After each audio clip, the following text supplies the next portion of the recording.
Have you ever felt completely alone, even after a great victory? Have you ever reached a mountaintop moment, only to find yourself in a valley of despair right after? This isn't a modern feeling. It's an ancient story, a human story. It's the story of one of history's greatest prophets and his silent depression. On Mount Carmel, a lone figure stood against the storm. Elijah.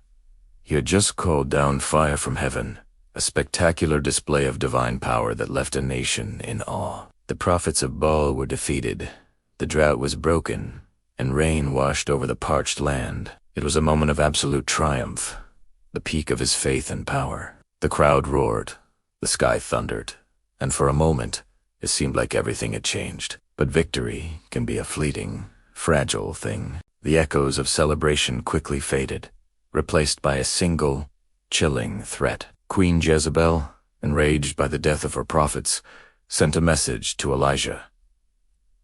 A death sentence. By this time tomorrow, you will be like one of them. And just like that, the hero collapsed. The man who faced down 450 prophets now fled from the threat of one woman. The fire from heaven was extinguished by a whisper of fear. This wasn't just a strategic retreat. It was a complete emotional and spiritual breakdown. The weight of his mission, the constant opposition, the sheer exhaustion, all came crashing down at once. Triumph turned to terror, and the prophet began to run. He ran into the wilderness, leaving his servant, his community, everything behind. The vast, empty desert mirrored the emptiness he felt inside. Each step was heavier than the last, fueled by fear and burnout. The sun beat down, but a deeper darkness was consuming him from within. This was a man utterly spent, physically and emotionally. He wasn't just tired, it was broken. The silence of the desert was deafening, filled only with the sound of his own heavy breathing and the racing of his anxious thoughts. The world that had just witnessed a miracle now seemed to have forgotten him entirely. He found a solitary broom tree, its sparse shade offering little comfort, and collapsed beneath it. Here, in the heart of his desolation, Elijah prayed a prayer not of faith, but of utter despair. "I have had enough, Lord," he whispered, his voice trembling. "Take my life. I am no better than my ancestors." This was the cry of a soul that had lost all hope. He had given everything, and it felt like it was for nothing. He was overwhelmed by a profound sense of failure and isolation. The spiritual giant was now just a man, drowning in a sea of his own loneliness and depression, convinced that his journey was over and that death was his only escape. As he lay in the dust, surrendered to the darkness, a gentle touch broke through his despair. An angel, not with a grand announcement or a show of power, but with a quiet, tender presence. A soft, warm light pushed back the suffocating shadows. The angel's voice was calm. "Compassionate, get up and eat." Before Elijah lay bread, baked on hot coals, and a jar of water. It was a simple meal, but it was an act of profound grace. It was a reminder that even in our deepest pits of hopelessness, we are not truly alone. This wasn't a command to be strong. It was an invitation to be cared for, to receive nourishment, to simply exist and be sustained. Twice the angel came. Twice he provided food and water. And with each bite, wheat etched seep, a flicker of strength returned to Elijah's weary body. The nourishment was not just for his physical exhaustion, but for his soul. The angel's touch was a powerful message. Your life is not over. Your pain is seen. You are worthy of care.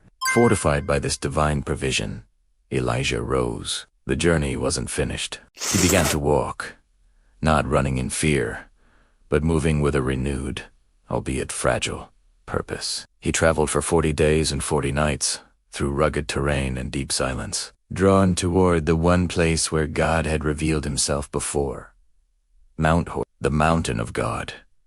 The journey to Horeb was a pilgrimage into the heart of his own silence and pain. The landscape was harsh, a reflection of his inner turmoil. This was not a triumphant march, but a slow, deliberate walk into the unknown. The anticipation built with each step. What would he find there? An answer? A rebuke? Or just more emptiness? When he finally arrived, he took refuge in a cave, a hollow in the rock, and waited. Then the word of the Lord came to him. "What are you doing here, Elijah?" It was a question that pierced through his confusion, forcing him to confront the very core of his despair. Then the spectacle began. A wind so powerful it tore the mountains apart and shattered the rocks, ripped through the landscape. But God was not in the wind. After the wind, an earthquake shook the very foundations of the earth. But God was not in the earthquake. After the earthquake, a raging fire swept across the mountain, a terrifying display of raw, untamed power, reminiscent of the fire on Carmel. But God was not in the fire. Elijah had seen God's power in grand displays before. He had commanded the elements. But this time the spectacular was empty.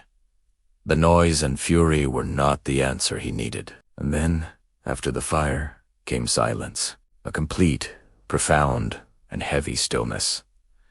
And in that stillness, a gentle whisper, a still, small voice. It was barely audible, yet it was the most powerful thing Elijah had ever heard. It was a voice of pure presence, of intimate connection, of unconditional love. Covering his face, Elijah stood at the mouth of the cave, ready to listen. God wasn't in the thunderous noise of victory or the terrifying chaos of nature. He was in the quiet, gentle, in the intimate space where a soul could finally be heard. The whisper was not a solution, but a relationship. It was the presence he had been craving all along. In that gentle whisper, everything changed. God didn't rebuke Elijah for his fear or his despair. Instead, he listened. He acknowledged Elijah's pain and loneliness, and then he gave him a new purpose. He gave him a successor, Elisha, reminding him that he was not alone in his work. He gave him new tasks, a new direction. It was a moment of profound restoration. Elijah stood, the desert behind him, as sunlight finally broke through the clouds. He was no longer running. He was not miraculously cured, but he was healed. He was renewed, not by a grand miracle, but by a quiet encounter that reminded him of his true worth and purpose. His story teaches us that even in our darkest moments of silent depression, when we feel completely spent and alone, hope can be found not in the earthquake or the fire, but in the still, small voice that whispers, "You are not finished yet." Thanks for watching. If this story resonated with you, consider subscribing for more journeys into the heart of faith and humanity.